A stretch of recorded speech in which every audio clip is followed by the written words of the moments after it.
Fernando Cadori, muito bom dia para você, obrigado pela presença aqui nos estúdios da Rádio Capital, tudo bem?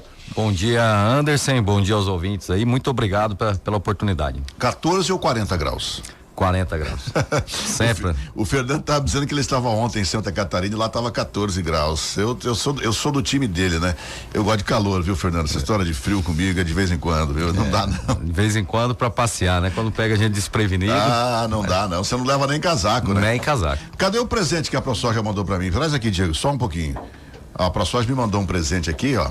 A caneta eu já tô usando, já devolvi a Bic do Juca Santos que eu peguei emprestado ali, já tô usando a caneta. Mas eu ganhei isso aqui, o pessoal tá dizendo pra mim que mandaram até um poema disso aqui, Fernando. Tem poema, é? Não, mas não foi a ProSoja que mandou, não. É um gaúcho que é ouvinte fiel aqui, o Sérgio. Ele manda zap aqui, ó. Deixa eu ver se eu acho de novo aqui o zap dele. Ele mandou um poema aqui sobre esse presente que vocês mandaram pra mim. Ele tá dizendo assim, ó. Amargo doce que eu sorvo, num beijo em lábios de prata. Tens o perfume da mata molhado pelo sereno e a cuia seio moreno que passa de mão em mão, traduz o meu chimarrão em sua simplicidade da gente do meu rincão. Foi publicado em 1949 no Jornal do Dia, Rio Grande do Sul. Poema Perfilha Tradição. Revolução Farroupilha. Você toma chimarrão? Tomo. Quem não toma, né? Mesmo no calor? Mesmo no calor. Cara, eu não consigo tomar esse trem, bicho. Você sabe que eu vim criança pro Mato Grosso, 4, 5 anos, me considero matogrossense, né? Porque conheço muito menos o estado que nasci do que aqui, né? Mas toma, a tradição vem junto e a gente toma no calor também. A minha esposa é douradense, lá de Mato Grosso do Sul, ela também toma. Toma tereré e toma chimarrão, né? Ela toma menos ainda porque diz que tem que ter companhia pra tomar, né?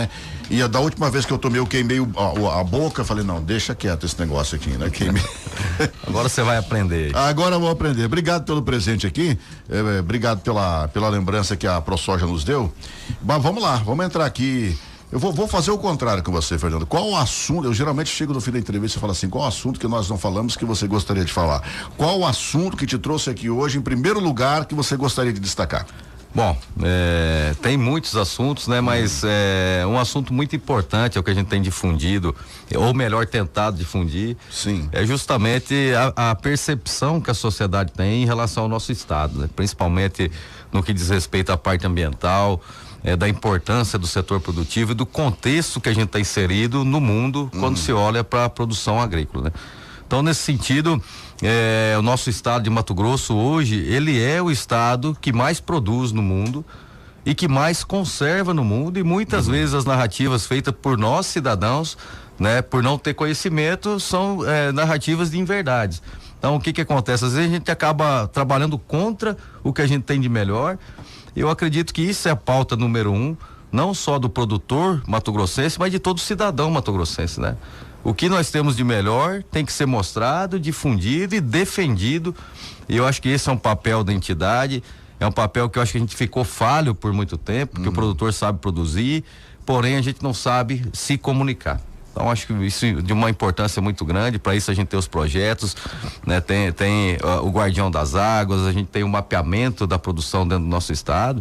E é impressionante quando a gente compara com outros países do mundo, seja ele da Europa ou da América do Norte, quão sustentável e quão competente na produção o estado é, né? Usando menos de 10% do território, ser uma potência mundial na produção, preservando nascentes, preservando o meio ambiente e fazendo uma agricultura sustentável.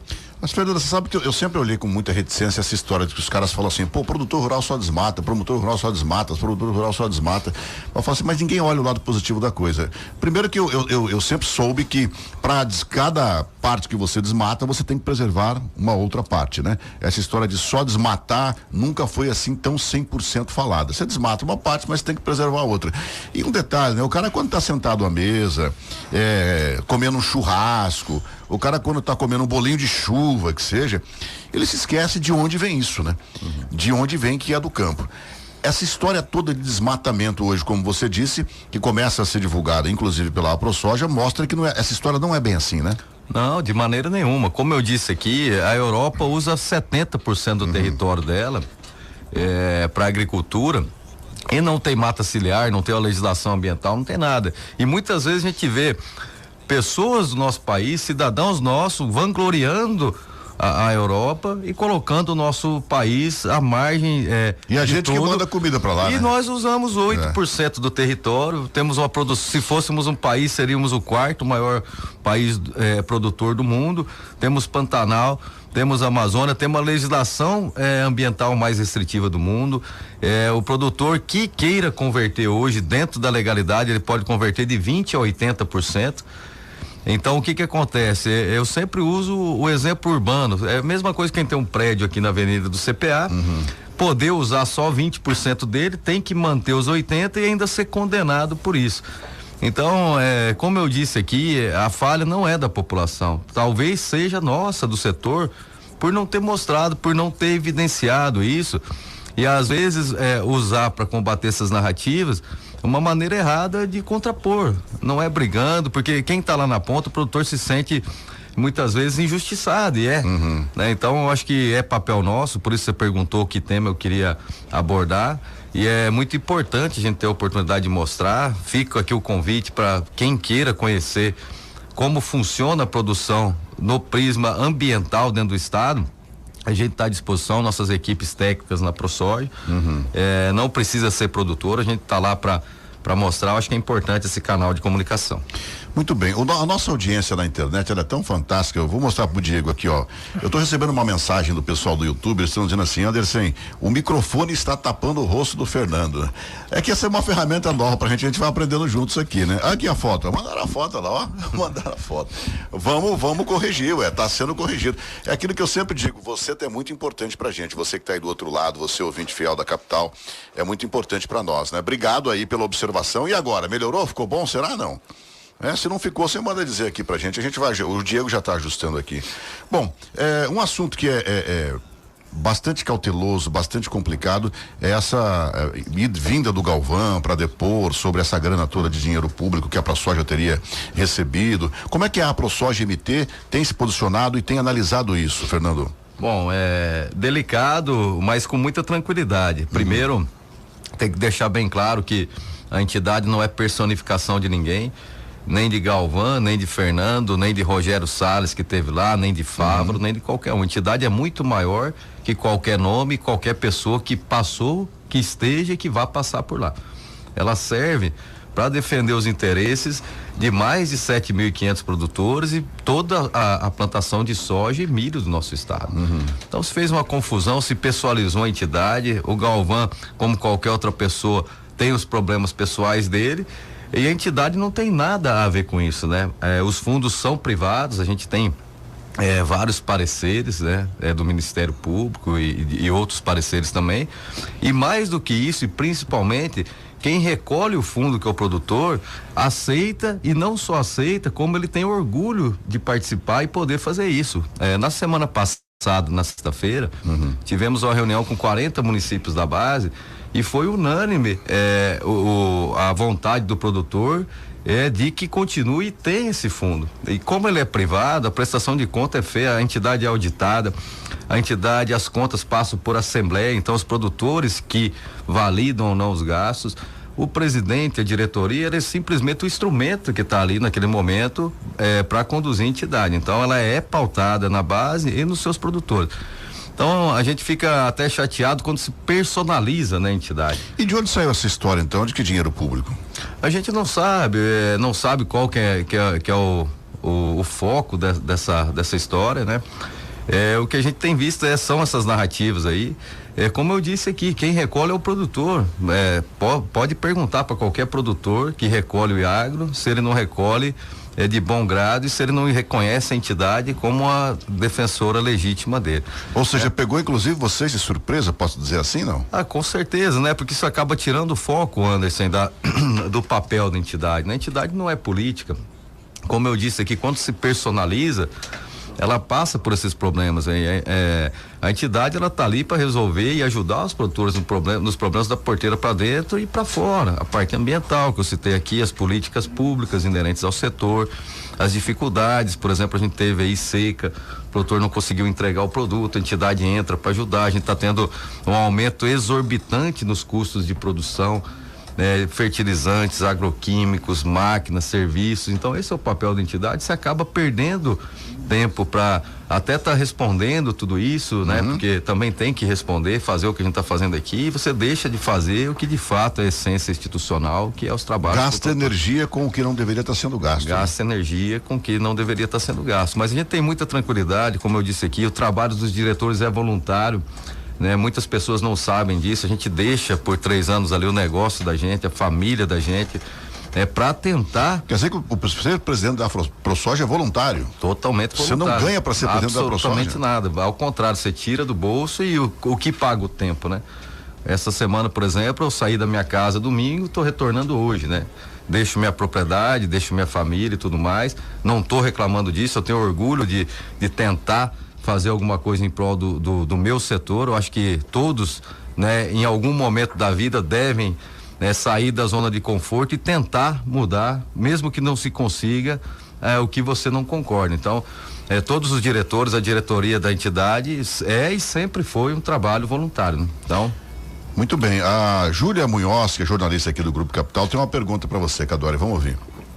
Bom dia, Anderson, ouvintes Bom do dia. Jornal da Capital, primeira edição. Bom dia, presidente Fernando Cadore. Júlia Munhoz, editora de jornalismo da Rádio Capital FM, Capital Notícia. Presidente, recentemente a Imagem fez críticas classificando como terrível a forma como a ProSoja tem sido usada politicamente pelas principais lideranças, como Antônio Galvão. Como que o senhor avalia essas críticas ao uso político da associação e qual a estratégia a associação vai utilizar para reverter esse desgaste diante dessas denúncias de uso de dinheiro público, de denúncias de desvio de uso de dinheiro público e também busca e apreensão da Polícia Federal por conta desse envolvimento político da associação? Obrigada. Bom, obrigado pela pergunta.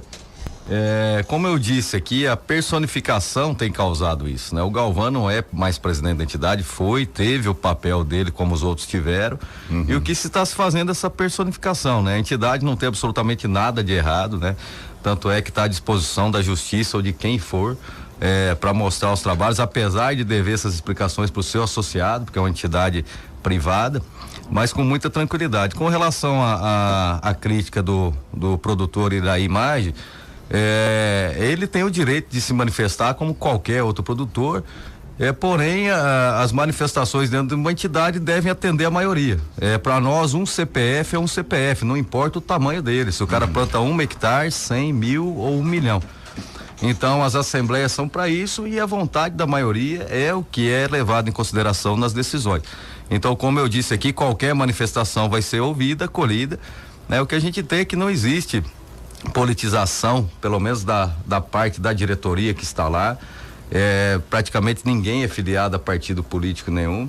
O que a gente vê, e é o que tem respingado, são essas pessoalizações, né, que devem ser resolvidas nas esferas que tem que ser, né? Se alguém tem algum problema contra o Galvão, que resolva com ele. Se de fato qualquer um que esteja sendo citado tenha problemas, eu acho que os problemas têm que ser pessoalizados, né? A entidade não pode ficar à mercê de tudo isso, porque de fato ela é a legítima representante dos produtores. Isso não sou eu quem está falando, né? São os próprios produtores. Em qualquer município que a gente vá, pode questionar os produtores, quão importante é a entidade, né, na vida classista e na produção de cada município. Muito bem, a gente tem um outro assunto aqui, inclusive eu participei de um evento de vocês dias atrás, onde foi feito, você parece que fez uma visita ao deputado estadual Eduardo Botelho, e aí um lançou um desafio para o outro, que é um trabalho que eu acho muito importante, porque tem muita gente passando fome, não só no mundo, mas aqui na nossa realidade, uma realidade muito maior do que as pessoas imaginam, que é essa arrecadação de alimentos para se doar às pessoas.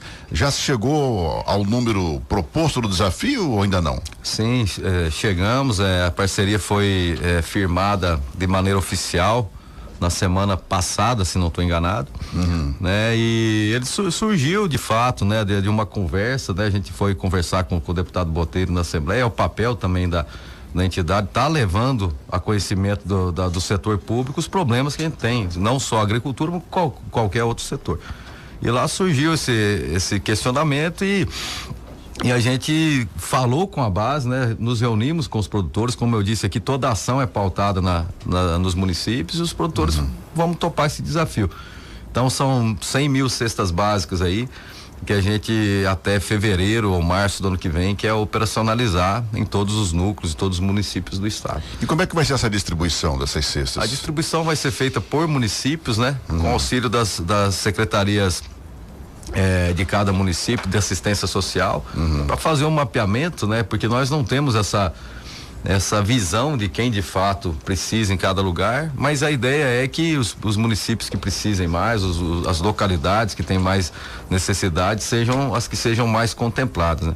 A gente sabe que não é o suficiente, mas a gente tenta, em meio a essa pandemia que afetou muitas famílias, a gente sabe, não só no Mato Grosso, mas no Brasil, fazer uma pequena parte, né, para ajudar essas pessoas que de fato necessitam, né? Então essa parceria com a Assembleia vem nesse sentido. Sim. A gente espera conseguir tirar do papel, né, e transformar em realidade o mais breve possível. Contar com o apoio aqui, aproveitar e já pedir para os nossos produtores, né, dos núcleos, né, que se mobilizem aí para a gente fazer essas arrecadações voluntárias em cada município, para a gente poder fazer essa ajuda tão importante.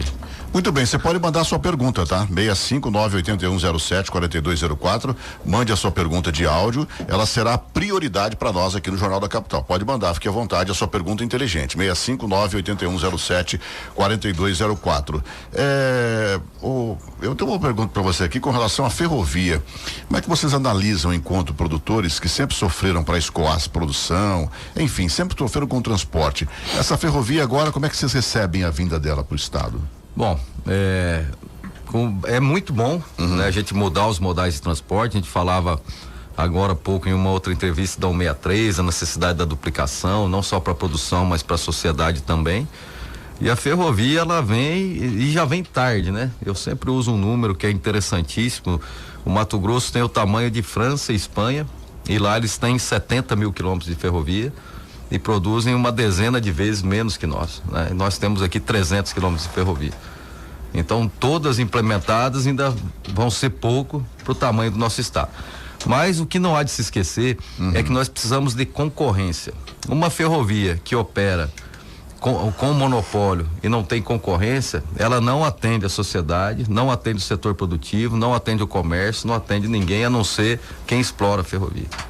Então é muito importante que o nosso estado venha a ferrovia e venha a concorrência também. Daí a importância de nós termos a Rumo, de nós termos a Ferrogrão, de nós termos a FIC e muitas outras que tem que vir ainda para a gente suprir a necessidade do nosso estado, que há muito tempo está defasado. Então você acha que a vinda da ferrovia, ainda sem a concorrência, pode não ser algo assim que seja que seja um boom tão grande para o agronegócio? Pode ser, sim. Nós tivemos por muitos anos a ferrovia em Rondonópolis praticando o preço de caminhão, né? Porque não tinha concorrência. Então, depois da abertura da 163 e da saída do Arco Norte, a gente teve uma diminuição de fato dos preços do frete ferroviário. Então, é de suma importância a ferrovia, mas tem que haver concorrência, né? Você tem que ter a possibilidade de concorrência. Quando você só tem um transportador, vamos supor que você só tenha um táxi na cidade. Ele vai cobrar o preço que ele achar que tem que cobrar, não é? Sim. Se você tiver dois, já vai ter concorrência. Se você tiver três, cada vez você vai aumentando. Então você espera que esse mercado vindo tinha uma em Rondonópolis, veio agora outra lá pro Nortão, teria que ter mais uma para que isso melhorasse. Mais uma e ainda não seria suficiente. O Mato Grosso produz hoje 70 milhões de toneladas, e a expectativa é que até 2030 se produza 125 milhões de toneladas. Então, com toda a deficiência de infraestrutura que a gente tem, nós temos praticamente a 163 que corta o estado de norte a sul. A nossa infraestrutura é a mesma de um século atrás, e nós aumentamos a produção aí centenas de vezes nesse período. Então a gente tem que crescer muito, né? E a ferrovia é muito importante, toda ação, porém frisando sempre que há de se ter concorrência, não só no setor ferroviário, mas qualquer setor que implique no uso da população, não só a agricultura, como qualquer outro setor que vá usar aquele serviço. Muito bem, o jornalista Adão de Oliveira também tem uma pergunta para você. Bom dia, Fernando Cadori, aqui é Adão de Oliveira, jornalista da Rádio Capital FM. Tenho algumas questões para perguntar para o senhor. O senhor falou que o recurso é privado, mas tem um parecer da Procuradoria-Geral da União e já com recomendação ao STF para que considere o recurso público. Essa decisão está por vir. Essa informação foi dada pelo próprio presidente da CPI, deputado Wilson Santos. Como é que o senhor responde a isso, né? A ProSoja desconhece o parecer da Procuradoria-Geral da União, com orientação ao STF, desconhece essa decisão. A segunda questão é a seguinte: o Galvão, na CPI, disse que, na verdade, ele foi com a mordomia na ProSoja, a questão de viagens, hotéis caros e assim por diante. Como é que o senhor responde a essa questão e a outras destacadas pelo Antônio Galvão, que, aliás, foi extremamente arrogante com os jornalistas que acompanhavam a sessão para Galvão, e deu a entender que a ProSoja é culpada de todo esse quadro que está acontecendo, ou seja, a sua gestão. Bom dia, muito obrigado. Bom dia, Adão. Vamos lá respondendo suas perguntas. Primeiro, eu desconheço esse parecer aí, porém a gente, toda a nossa equipe jurídica deve estar se colocando a par, né? Como eu disse aqui, com muita tranquilidade, nós vemos o fundo como privado, e mais do que isso, eu torno a falar, quem recolhe o fundo tem que ser ouvido também. Eu acho que a Assembleia Legislativa, o deputado Wilson Santos e quem mais for, não pode simplesmente colocar uma política lá e a pessoa que é afetada, que é o produtor que recolhe, está se sentindo representado e é favorável ao recolhimento, a contragosto de qualquer setor. Quando você vai fazer uma política, no mínimo você tem que consultar o setor impactado. Então, nesse caso aí, a gente está muito tranquilo, porque é vontade do produtor. Eu tenho certeza. Você gostaria então de ser ouvido também? Não é nem isso, eu estou sendo ouvido aqui, e o que eu quero dizer é o seguinte, que a política pública, quando você coloca em xeque um recurso, no caso do Iagro, o produtor está satisfeito em pagá-lo porque é a entidade que o representa.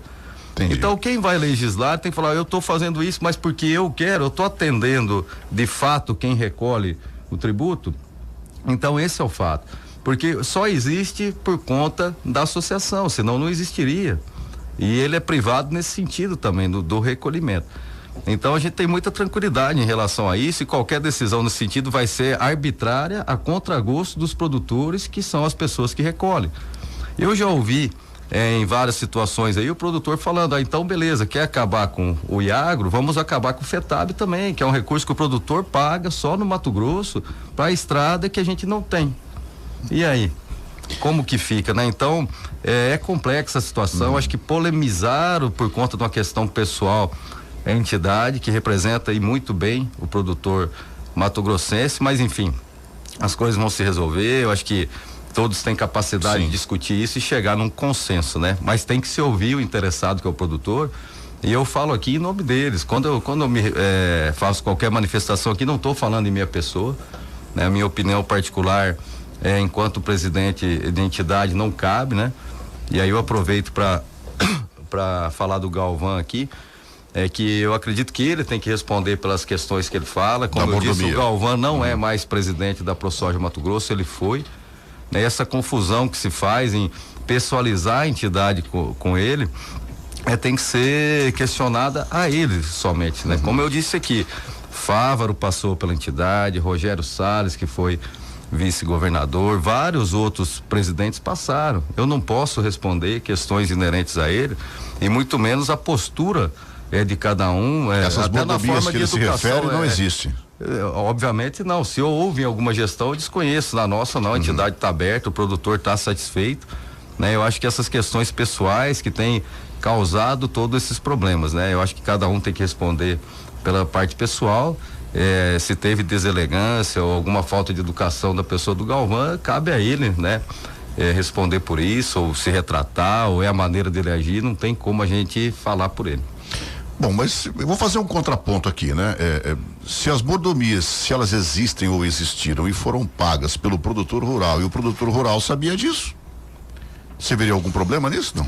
Bom, primeiro, como eu falei aqui, eu desconheço o teor do que o Galvão citou lá, até a gente estava em reunião no dia, é novidade essa fala para mim. Primeiro que não existiram e não existem, né? Como eu acabei de falar aqui, o trabalho nosso lá... Não, mas você acha que paga pelo produtor rural e o cara sabe disso. Aí eu entro nessa questão que eu acabei de falar, é o que a Assembleia Legislativa tem que fazer, ela tem que ouvir o produtor, não precisa ouvir, se não quiser ouvir o presidente que está lá em exercício, vá a campo e ouça o produtor, vai em Lucas do Rio Verde, vai em Sorriso, vai em Sinop, vai em Tangará, vai em Primavera do Leste, vai em Campo Verde, vai em Itapurá, vai em Itanhangá e pergunte, eu desafio os parlamentares aí nesses municípios, faça uma reunião com os produtores e questione eles se é favorável ou não. Eu não estou defendendo a ProSoja, mas eu trabalho na Rádio Capital. A Rádio Capital me manda transmitir um jogo lá em São Paulo e me bota num hotel 5 estrelas e me dá um carro importado para andar em São Paulo, pago com dinheiro da Rádio Capital. Eu não quero defender ninguém, estou fazendo um contraponto só, né? Aí alguém vai dizer assim, a Capital está pagando mordomias pro Anderson que foi transmitir um jogo lá em São Paulo. Ué, tá pagando com o dinheiro dela, né? Enfim, é um contraponto que eu sempre gosto de fazer esse contraponto, porque às vezes as pessoas ficam só, né? Se fosse dinheiro público, aí não. O Anderson tá indo lá para São Paulo e está ficando em hotel 5 estrelas com dinheiro público, tá ficando em hotel 5 estrelas e o carro que ele tá alocado para ele é pago com dinheiro público, aí você pode me execrar. Mas se é a Rádio Capital que tá pagando, então é outra história. Mas vamos lá, o Ivair também tem uma pergunta para você, vai.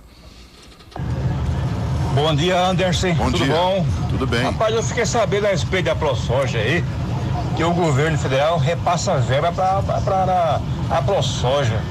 Rapaz, tem coisa que a gente quer entender, mas não consegue, né? A troco de que a ProSoja recebe verba federal, rapaz. Não deveria ser o contrário? A ProSoja é uma empresa rica aí, agregada aí ao agronegócio, rapaz. Esse povo tem dinheiro para dar e vender. Tem coisa que você quer entender, mas não consegue, né, Anderson? É complicado. Mas isso aí. Deus é bom. Meu nome é Ivair, ou abençoado. Abraço.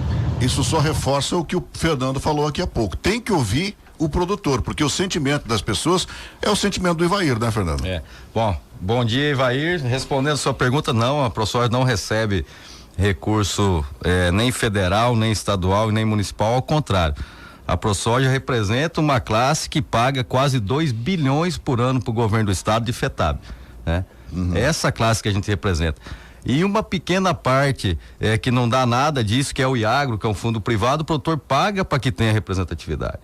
Então, além de todos os tributos que os produtores pagam, como qualquer cidadão comum, no supermercado, na escola, no carro, nas máquinas agrícolas, nos caminhões, no combustível, no supermercado, no salão de beleza, em tudo inerente à produção das famílias e da produção.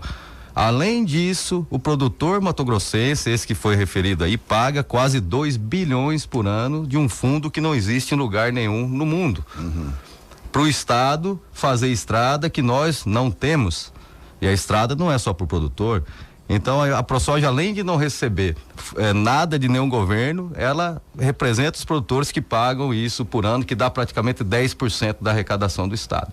Então, e eu volto a falar que é muito importante que isso fique claro. Ouçam os produtores, né? Vão na base.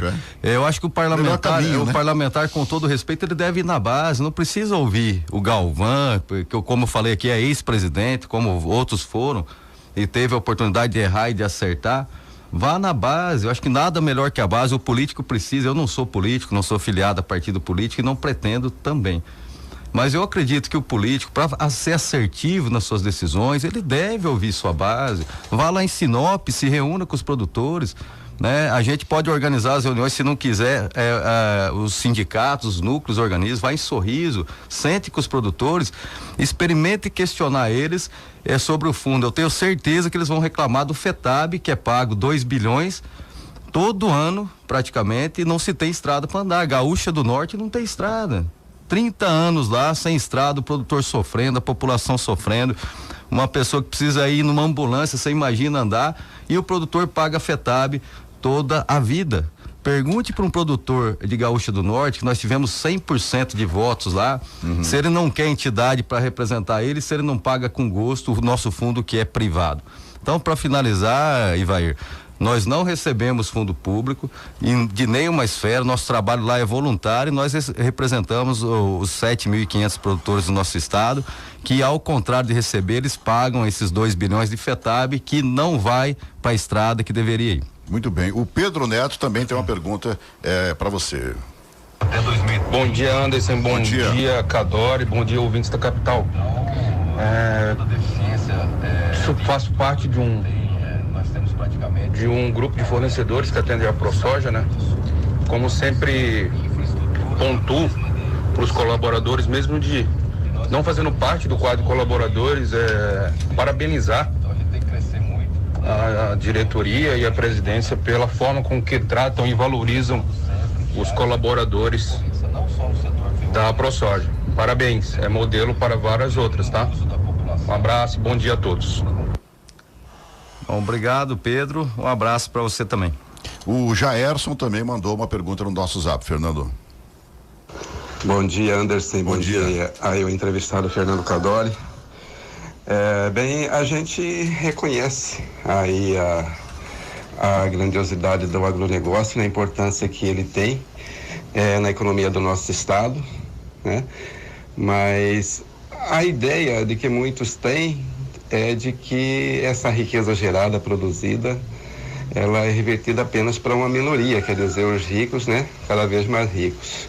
Então eu queria saber dele, né, onde é que essa produção toda, essa riqueza toda gerada, que se não me engano Mato Grosso durante a pandemia foi um dos únicos estados que cresceu mesmo diante da pandemia, né? Então, onde que isso tudo aí interfere, ajuda, né, diretamente na qualidade de vida da população do estado, dos trabalhadores, dos menos favorecidos, né? E o que pode ser feito de repente para melhorar isso aí para nossa gente? Jairson, muito obrigado pela pergunta. Acho que a sua pergunta ela se responde em partes, né? A resposta está justamente no crescimento que o estado teve, né? Quando você pega São Paulo, os estados mais importantes do país, aí eles diminuíram na pandemia, tiveram um crescimento negativo. Quando a gente fala de crescimento é de arrecadação. O estado de Mato Grosso cresceu 5%, Anderson, ao ano na pandemia. Sabe o que significa isso? Aumento da arrecadação, e só aconteceu por conta do setor produtivo e do estado não ter parado. Quando eu falo setor produtivo, é comércio, é tudo inerente à atividade, à indústria de processamento, é o produtor rural. Então o problema do nosso estado nunca foi a arrecadação. O Mato Grosso cresce a ritmo chinês há muito tempo. O nosso problema é de gestão. Um estado, se você tem um aumento gradual no seu salário, ano a ano, e você faz com que ele não dê para viver, o problema é o salário ou o problema é a maneira que você está gastando? Então acho que muito importante essa reflexão. Imagine se nós tivéssemos ficado igual outros estados que tiveram uma diminuição da arrecadação. Então a parte do cidadão matogrossense está sendo feita. O estado cresce e cresce em todos os setores ano a ano. É o que a gente precisa de gestão, porque não é falta de dinheiro, é falta de melhorar os gastos desse recurso. A gente espera que a classe política faça isso. É para isso que serve uma entidade, não só de produtores, mas de radialistas, da comunicação, de empresários dos supermercados, da Fiente, enfim, todas servem para isso, para ajudar e colaborar numa gestão pública, né? Então essa é a resposta. Eu acho que um estado que cresce, ele por si só ele deve melhorar as políticas públicas para a população. Se cresce 5%, tem que melhorar a saúde, tem que melhorar a educação, tem que melhorar várias outras coisas.